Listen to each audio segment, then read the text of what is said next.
There's a cop. Oh no. Yeah, we're getting pulled over. Hop in the boat. Hey guys, how you doing?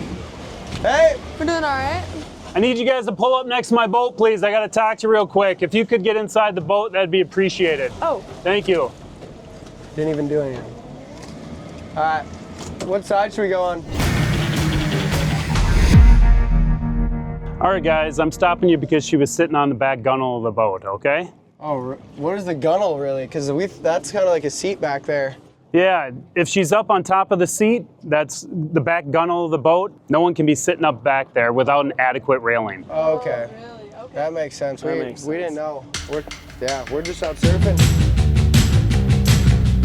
All right, guys, we actually didn't get pulled over. We set this up. Yeah, we're just joking. We're here with Lieutenant Rick Raymond with the Hennepin County Sheriff's Office Water Patrol Unit. We're going to be going over a bunch of rules out on Lake Minnetonka that most people don't know. And it can be different on other lakes, but we're going over the rules on Lake Minnetonka. So Lieutenant Raymond, what do we need to have on the boat at all times? All right, guys, first we start with a registration card for the boat, a driver's license, and an operator's permit. All right, we got all that right in the glove box here.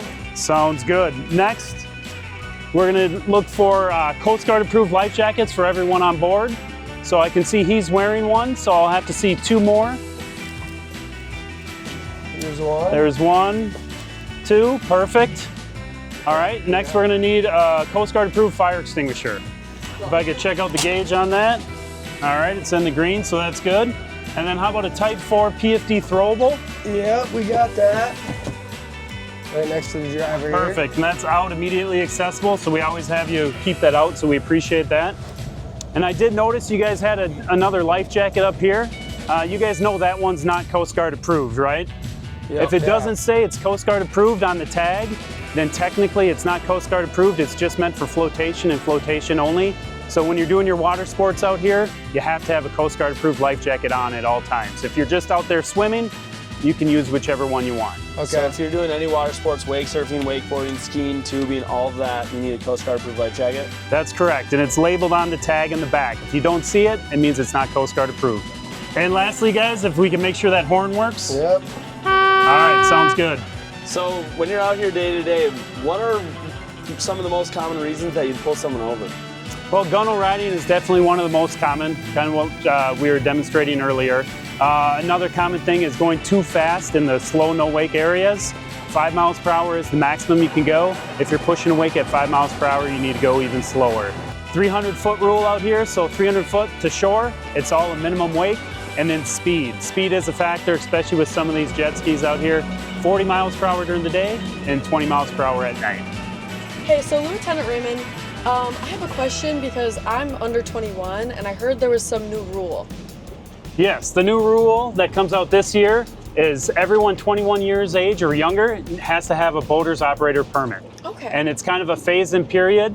By 2028, it's everyone born after June 30th, 1987 or later is going to have to have one. Okay, cool. So the one that I did when I was 12 years old, does that still count now? Oh yes, still counts, and we Okay. appreciate you doing it back then. Okay, cool. So if you have one before, you're good to go now. Beautiful. By the way, that class also, it seemed long when I was like 14 taking it, but supposedly it only takes 4 hours. Split that up into 4 days and you'll get it done right away. It actually tells you a lot of good information that you should know. I think it's a good rule. The other day we had a jet ski just come up and smoke the side of our boat. So we got to keep some people accountable. I see a couple different answers when I research when I can't do water sports anymore. So some say an hour after, some say a half hour after sundown. What is the actual law of when I have to stop wake surfing or doing any water sports? Yep, half an hour after sunset is the law. Sunrise to half an hour after sunset. You're allowed to do any water sports you want. Awesome. And then also, if I'm on a jet ski, it's an hour before sunset, correct? That's correct, and it's also 9:30 a.m. You can't be out on the water before 9:30 a.m., and you have to be off the water 1 hour before sunset, and that's because if you're on a lake like this, it's so big, a lot of people get lost because they're not familiar with the lake. All of a sudden it's dark out and they're on a jet ski and they don't have any lights, and then they really can't see where they're going. Yeah, and then is there any time of day that we can't be out here, or can we just boat all night long? Nope, you can be out as long as you have all your working navigational lights. So your red and your green and your white 360 light. As long as you have all your lights at night, you're good to go. Till the break of dawn. Till the break.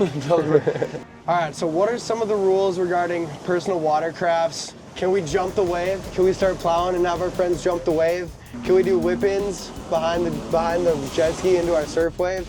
What are the rules there?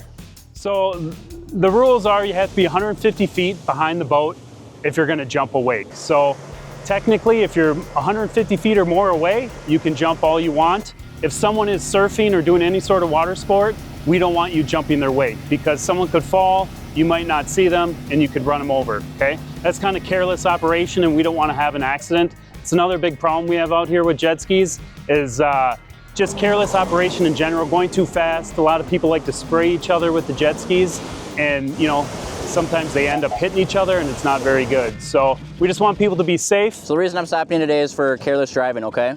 Also, jumping wake behind a boat. You have to be at least 150 feet back when you do that. All right, so I actually keep something else to keep the jet skiers away from me. Got this megaphone. Anytime they get too close, hey you, off my way. Works perfectly. Anything else that we should know as just for navigation purposes or rules or etiquette, anything you can think of?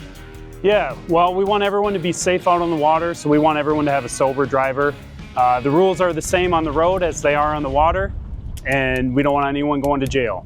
So a lot of my friends don't know the rules. Where should I point them to find more? Great question. So anytime you're out on this lake, you can stop any one of our water patrol boats. We carry all the rules and information you'll need in a map if you don't know where you're going. Otherwise, at our water patrol headquarters, we have all those rules as well. You can go to the Minnesota DNR website, or you can go to the Lake Minnetonka Conservation District website. It has all the rules, all the material you'll need. Cool. We hope this video helps keep you safe. From us and the sheriff's office. We'll see you out there. We'll be watching you. I forgot the we'll see you out there, but It's fine.